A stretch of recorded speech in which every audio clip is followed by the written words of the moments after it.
Turn on the news and one would not have to watch for long to realise that being a banker is not the best vocational choice at the moment.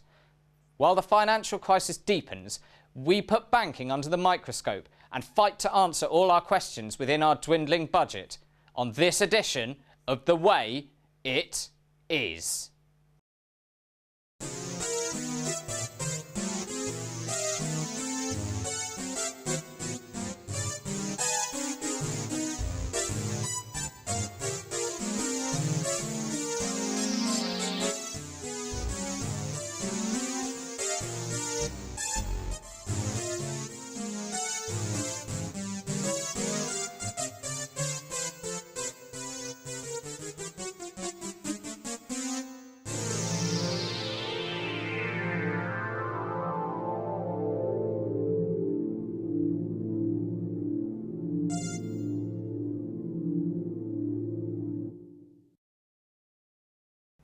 The bile against bankers has reached almost legendary status, with the growing anger almost fit to burst. Breaking news just in, public transport has been bankrupted. Apparently, all trains will be halted later tonight, and experts do not know when they will be turned back on. Buses are already being phased out, but a scheme where passengers pay in petrol might be put into place to allow the service to be halted gradually. Taxi drivers are predicted to become the fourth richest people in the country, behind the Queen, J.K. Rowling and Sir Alan Sugar. We go now to a government advisor for transport to see how this might affect people's choice in the future. Well, we would like to start out by informing people that there is absolutely no reason to panic. Public transport hasn't officially existed since it got privatised, and we can predict that if this continues for any vast amount of time, that there will be a sharp drop in obesity rates. Do you think there is a danger of bicycle shops being able to quadruple their prices and people who travel via this means of transport having to pay them through the nose? Well, we would like to obviously advocate green business and enterprise. We can obviously foresee that if the situation continues, that we might have to put some kind of price capping onto personal transport. Quite possibly this is the time to reevaluate the position of the Segway.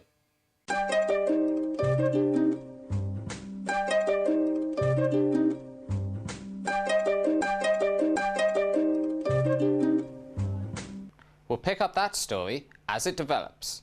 However, bankers haven't always been public enemy number 1 to 1 million. Let's chart that progression now. Find out how we got here. Marjorie, how have we arrived at this juncture? Hi John, this line indicates public favour in bankers. Hold this side and wind away. This high watermark indicates the dot-com boom of the 90s.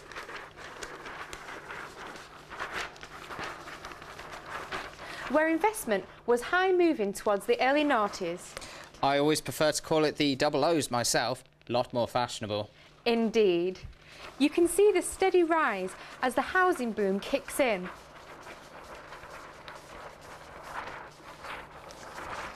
This progresses nicely until the crunch. At this point, the line quite literally disappears. Till this day, it is yet to be seen again. Thanks, Marjorie. We await sign of that favour line appearing again. This unfavourable light which is shining upon the financial sector has several possible outcomes. Times could become good. Profits would lead to the public trust reappearing as these profits are squirted upon the public. However, tax havens could be the next possible outcome for big companies. Whole economic countries, if you will. The signs are already there. Evan Davis is the BBC economics editor, yet in the midst of the biggest economic downturn in recent history, he has taken up presenting a television programme about business startups, starring alongside 5 multimillionaires. Insider knowledge about upcoming events? Possibly, but more sinisterly, it could be fears of reprisals against anyone associated with money. Who next? The taxman? Maybe one day financial figures will be as hated as parking attendants.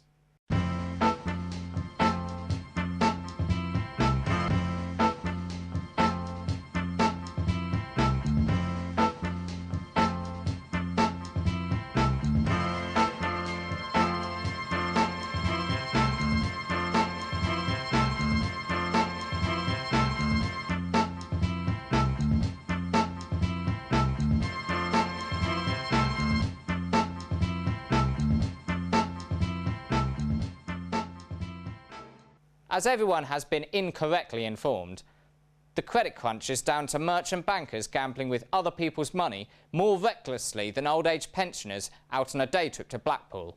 Maybe so, but there is a worrying trend where more merchant bankers are becoming more addicted to their chosen trade. Guns and Ammo gets the latest fix. It might be thought ironic that the bankers have fallen off the wagon once the wheels have come off. But this addiction is not as recent as we might think. Since banking records began, there have been reports of banking officials slipping over the edge into madness and depravity.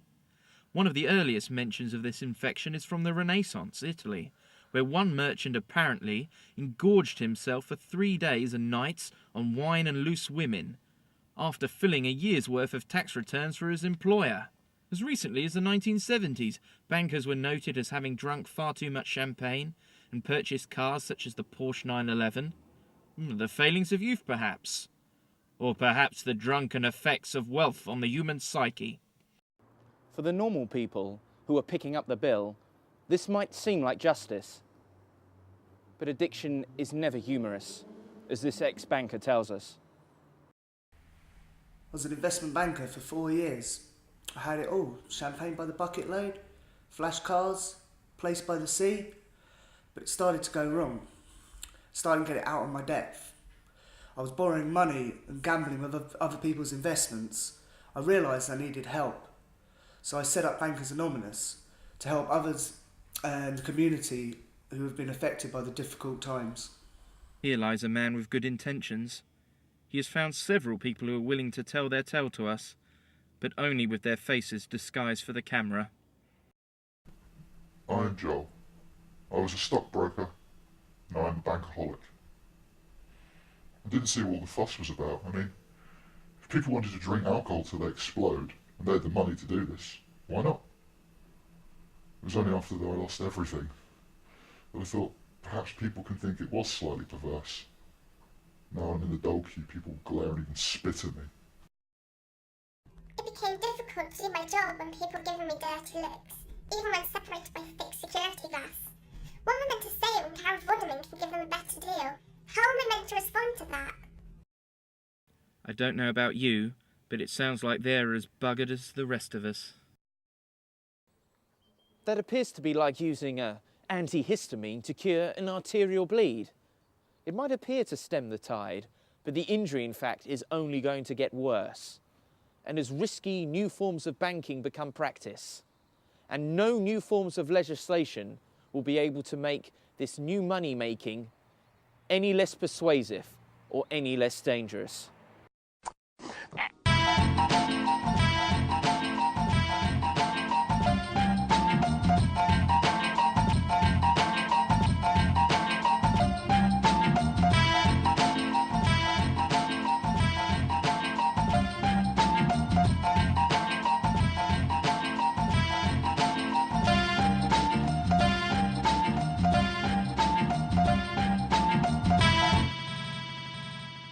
Guns and Ammo reporting there.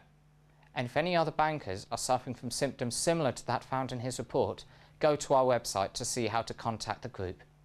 And if any viewers had any issues with anything found on his report, please feel free to complain to your MP.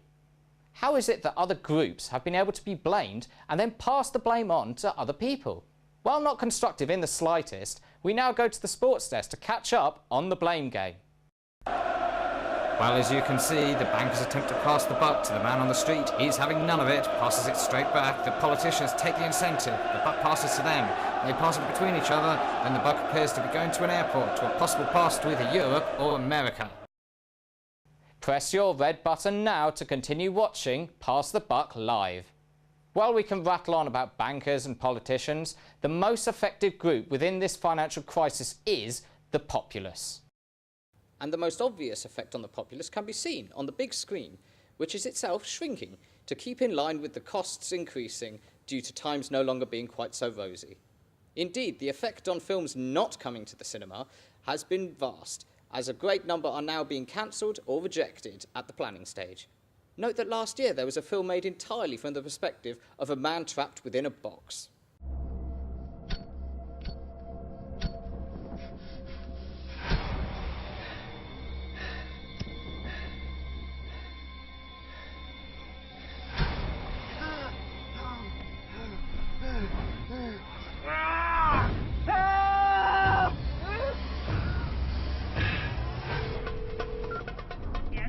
I'm buried in a coffin in the ground.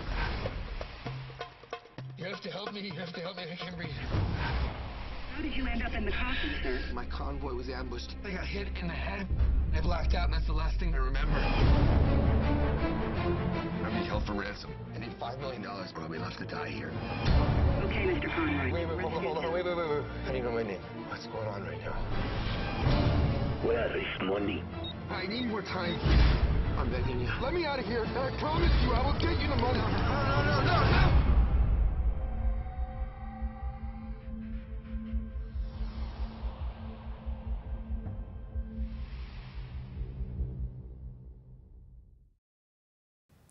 Should we expect more films to be made on a shoestring budget? Nothing to look forward to other than sequels, reboots and rebrandings? Indeed, UK filmmakers will find it a lot harder now that the UK Film Council has been scrapped. Perhaps we can take solace in the fact that one of the last films created by it has won several Academy Awards, perhaps proving it's not the useless money spinner it was thought.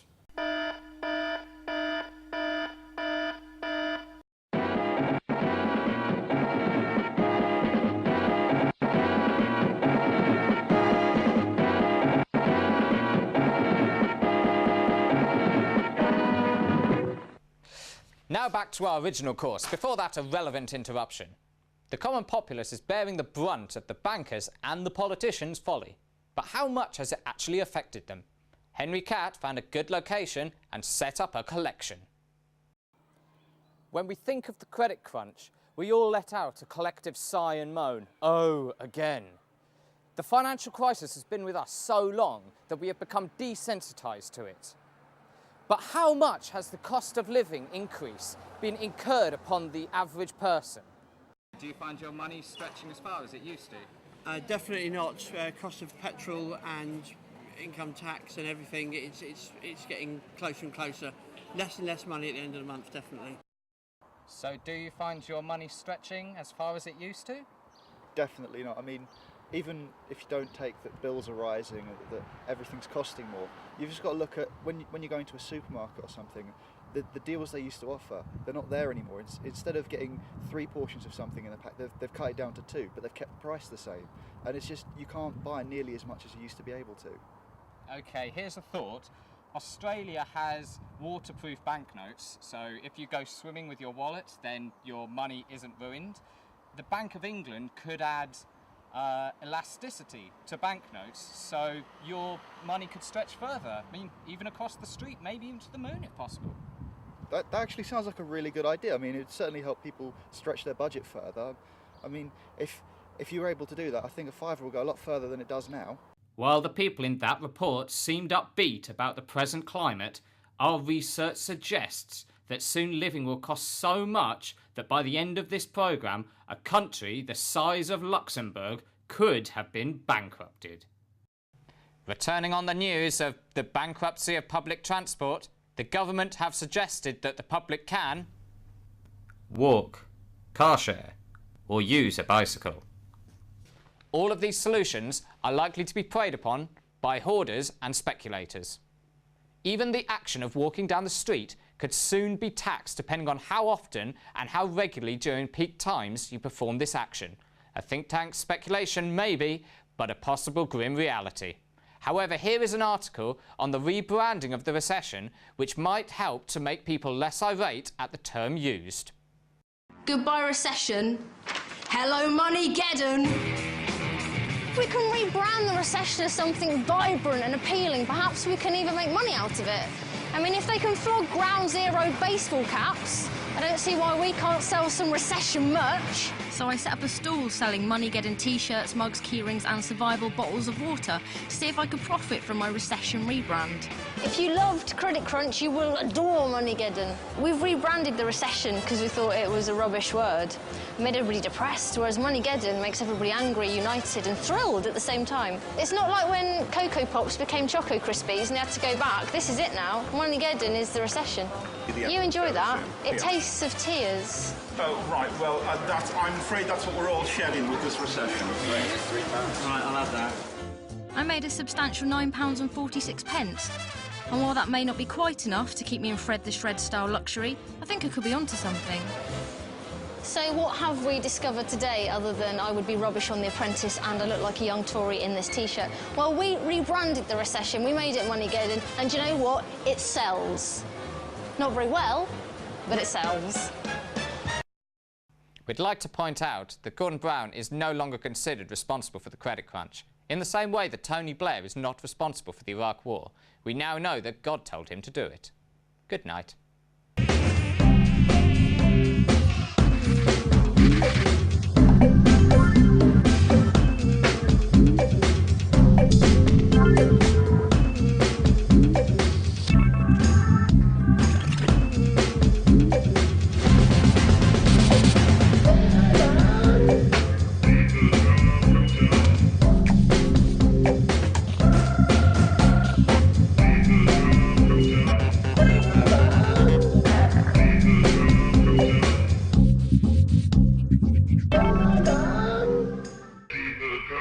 Computer.